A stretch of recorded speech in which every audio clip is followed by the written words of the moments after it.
Event Dungeon is coming back, a potential chance, maybe, at getting a mythical champion, and a possible God of War collab. A lot of speculation, some actual information. Let's go ahead and jump into it, guys. So we do for sure have the Event Dungeon coming back. The boss this time is going to be a mythical champion. Now, this is going to be a champion, because down here it mentions that the HP burn condition is specific to her role in the event dungeon. The previous event dungeons, we've had Odin as well as Queen of Hearts. Both of those champions were available in some methods accessibly, right? I think Queen of Hearts was like in a champion chase tournament. They were accessible in a way other than just pulling from shards, if I recall correctly, but I believe they're both still pretty out of reach. It was champion chase tournaments, I believe, but this champion, this event dungeon, let's go over it. So the event dungeon is back, and this time a brand new mythical champion will be featured as the dungeon boss for the first time, giving raiders a chance to fight two-phase boss. Honestly, I was fine with a one-phase boss. Two-phase just sounds like Amius. I'm not really excited for that, but Corrosa the Covetous, despite being a support-type champion in her base form, her abilities still scale off of attack, which she fully utilizes in her alternate form as an attack nuker. For me, that doesn't sound like, yeah, I can't wait. It sounds like it's going to be horrible, but let's continue reading. During the fight, players will need to adapt their teams in order to push through Corrosa's defensive buffs in the base form, which she uses to protect not only herself, but her allies as well. At the same time, players have to account for her hard-hitting nukes in the alternate form. Okay, that's fantastic. And there's also going to be champions alongside her. Maybe some OP, Nice, and Sigfrid, maybe a Gizmak and a Commodus, something like that. Also, being forged in flames, Corrosa is now better protected from HP burn debuffs compared to previous bosses.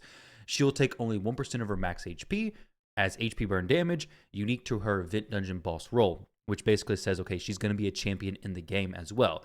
Now, this isn't a huge deal because the HP burn strategy in previous versions was, I guess, maybe a little bit cheesy. Sulfurions, Artax, Theodores would just melt the bosses, no problem. Geomancer will probably still work here fine. Marius's, Newt's, champions like that, max HP is probably still going to do good also. But let's see what they suggest. Your go-to strategy, which I kind of doubt is going to be the actual go-to strategy, but either way, will be to bring strong support champions with no downtime on shields or healing to protect the team from big nukes. How are we going to kill them? Oh, and powerful damage dealers to deal with Corrosa herself and her subjects. All right, we'll be the judge of that. Corrosa's kit will feature two new buffs, Fortify and Shatter. Fortify reduces any enemy ignore defense effects by 15 or 25%, which is basically Harima. Shatter buff increases a champion's ignore defense effects by 7.5% or 15%. These are either going to be a strong and weak version of the buff, which is very interesting if so, or it'll stack. So for this champion, what are we going to be dealing with, guys? Well, we have an A1 AoE ability, heals all allies. The value of the heal is proportional to this champion's attack. All right. The A2 ability removes all debuffs from all allies, then places increased attack and a shield buff on all allies for 2 turns. The value of shield is also proportional to her attack. The A3 places a taunt and a 25% Fortify buff on this champion for 2 turns. Remember, Fortify reduces enemy ignored defense effects. Also places unkillable buff on all allies except this champion for 2 turns. At least it's not protected, right? Passive receives 15% less damage for each alive ally. Instantly transforms this champion to the alternate form whenever their last living ally is killed. Okay, so this first form seems to be very support heavy, like they said. It also seemed to be, okay, maybe we just nuke her down. She's going to receive 15% less damage, but I would imagine enemy max HP skills still hit the cap. You just had to build your champion even better. So it's going to be interesting. The defense ignore effects from Fortify is also fairly interesting. It does say, and a 25% Fortify buff, so I would assume this is going to be a strong and weak version of this buff, but I guess we'll see when it actually releases. So her first form seems to be very annoying. If her second form has a revive, it's going to be extremely frustrating, but this was said to be the nuke form. So the A1 attacks one enemy 3 times. If this attack kills an enemy, deals pure damage to all other enemies. If other enemies are not bosses or minions, the amount of pure damage dealt is equal to 30% of the initial target's max HP. Dang. If the other enemies are bosses or minions, the pure damage dealt is equal to 10% of their max HP instead. That's where it's going to be capped out anyways. So one enemy 3 times deals pure damage to all other enemies. It could be a pretty big hit, or it could not be that significant. It really depends on who it's killing. If it's killing like a Nice, that could be a 30,000 HP hit to everybody, which could be pretty crazy. If the Nice, for example, had 100,000 HP. In either form, he's going to have a lot of HP typically. So her A2 in the second form is an AoE attack before attacking, steals all buffs from all enemies. Targets whose attack is lower than this champion's attack cannot resist this effect. Also places a weaken debuff on all enemies for 2 turns. Targets whose attack is equal to or lower than this champion's attack cannot resist this effect. Okay, so you're going to get weakened. You're going to get your buff stolen. It's going to be difficult there. That's her A2 skill. Now her A3 places Shatter, which, as we said before, Shatter increases a champion's ignored defense effects by 7.5 or 15%. So places a Shatter buff, a 15% Shatter buff. Okay, interesting. So basically it's like a weaken, but it's a buff instead of a debuff. That's kind of cool. But not necessarily doing more damage, but increasing your defense ignore. Those are actually pretty interesting buffs. So places Shatter buff and a increased crit rate buff on this champion for 3 turns. Places True Fear debuff on all enemies for 1 turn. Targets whose attack is equal to or lower than this champion's attack cannot resist its effect. So this champion seems to be a pretty exciting champion to actually have as a mythical. This also grants an extra turn. I was wondering where that was going to come in. It feels like any way they want to make a mythical champion stronger, they just throw on an extra turn, and they're like, oh yeah, the community is going to like this for sure. So that's the case with the Gallius buff, and that's kind of the case here. So her second form so far seems pretty strong. And then we have the passive that deals 15% more damage for each dead ally. Each critical hit boosts this champion's turn meter by 10% for each dead ally. So from what I see, there's no like extra survivability stuff in the second form. No revives, nothing like that. There's no revives in the first form either. So it doesn't seem to be anything that's extremely crazy.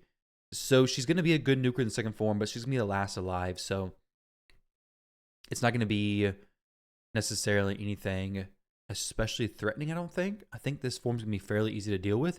She's going to swap forms when you kill all the allies. And then the extra turn, the fear and the extra turn and the AoE stealing buffs and everything, it's going to be annoying. And she's going to hit pretty hard, I can guarantee that. But there's no threat of the match just being ruined. And assuming she's more squishy in this form, it could be okay.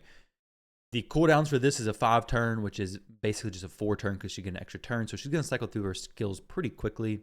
Either way, seems to be a boss that, I guess it depends on the minions. The side minions can really make or break a lot of these bosses. I'll try to do a video as soon as possible on the boss, but the Pinpoint dungeon is something you guys definitely want to be saving up for. It is extremely valuable gear. Very, very good gear. The accessories are good. The artifacts, if you get some, are good, but you have to expect to spend tens of thousands of energy, even 100,000 energy. You want to spend so much energy. I spent a lot. I spent, I think, over 100,000 energy last Pinpoint dungeon, and I got some good sets for it. I don't have all my stuff equipped.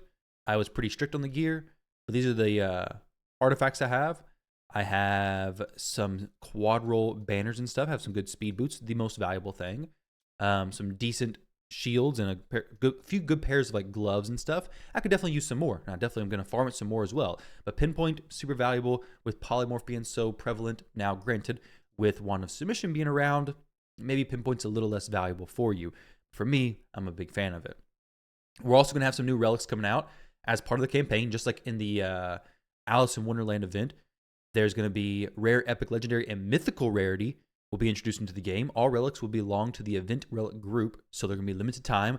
Basically, we don't know what there are yet. We're going to know hopefully pretty soon what they're going to be, but you're going to want to go for these. You definitely want to pick these up. You're definitely going to want to get them because like the Alice in Wonderland event stuff, they're likely not going to be back. Now, they could have a cat's gaze in here. Maybe this Fist of Doom is actually the equivalent to a cat's gaze. That would be cool. I wouldn't be too surprised, just like how they renamed the Rathlow set to the Slayer set. They could just move the cat's gaze into one of these, or the helm of, what is that? I don't know. It looks like Lord of the Rings or World of Warcraft, but completely going blank on the Sauron. No, it's not that helmet. Lord of the Rings stuff. During the campaign, players will be able to obtain it. to craft it, and through tournaments and events. Okay, so watch out for tournaments and events. You're going to want to pick these up whenever you can. So be mindful and save up. So it's going to be a coalition event. This is going to be this similar collaborative event like with Asgard Divide and Alice in Wonderland, though both of those were non-owned IPs, right? I believe Asgardians are public domain. I know Alice in Wonderland is public domain, so there was no collab going on there. Whereas if you look back to Monster Hunter event, that was a collab.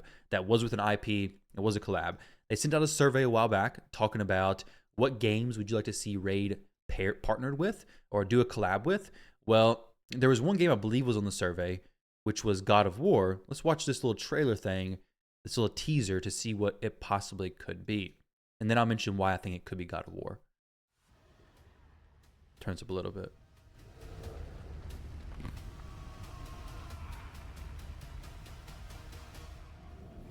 A dude falling from a tower. More to Macabre coming in with a slam. Doesn't really mean anything. This right here is what sets off some possible flags. Chaos Awakes. It could be an extra faction, which would be awesome. Because it's for some reason showing Sylvan Watchers, Dwarves, and wait. This is Demon Spawn, isn't it? So it's not even the bottom factions. It's Sylvan Watchers. It's not Shadowkin. So Sylvan Watchers, Dwarves, and Demon Spawn. Not really sure what all those have to do with each other. It's interesting for sure. But I was looking up on YouTube, Chaos Awakens, God of War, and this guy was streaming a few days ago, May 20th, so like 2 days ago at this point. He was streaming it with his title. I was like, oh, that's kind of interesting. I don't know a whole lot about God of War. I've never actually played the game, but I know that, or as far as I'm aware, I didn't even get a survey for the game, but God of War was one of the games that was surveyed. Would this be a good collab for Raid? I've seen some mentions of God of War as well being the collab. I know God of War has some maybe similar, I saw it earlier right here, some similar like designs to what this was. This may just be stretching. Like some of this, I don't know, best thing I think is like Nordic type design stuff that could be completely wrong. But either way, maybe it looks kind of similar. It could be awesome if it was God of War. I don't know enough about the God of War universe, but I know they have some pretty sick bosses. And they have a lot of cool characters who would look awesome in Raid. I mean, look at that thing. What is that thing? Is that more to Macabre? No, it's not. It's the more to Macabre that I would like to pull. I think it looks sick. That is so cool looking. So maybe it is a collab with God of War, but what we do know for sure is, I think it looks awesome. The dragon? Yeah, either way, what we do know for sure, shout out to this guy, Dranex, but what we do know for sure is there will be an event dungeon coming. You're definitely going to want to save your energy for this. I wouldn't recommend purchasing energy just whenever, because there's going to be a lot of bad deals. If you do purchase energy, though, try to get it like 250 energy per dollar. This is pretty bad. It's like 170 or something per dollar. I don't like that deal at all. But save your stuff. Save your daily energy you get like that. Whenever you get it the every other day, basically for free from the shop, try to save that, because the Pinpoint dungeon is probably going to be something you're going to want to farm to get yourself, well, more Pinpoint stuff. There's going to be a new collab event. We don't know when it's coming, but there's definitely going to be some more news coming probably this week, the remainder of this week, and then next week. And then I wouldn't be surprised if we're seeing it, what is today? I'd say by the end of the month or very early in June. But either way, guys, thank y'all for watching. I'm excited. Hope you're excited as well. And I will catch you all in the next one.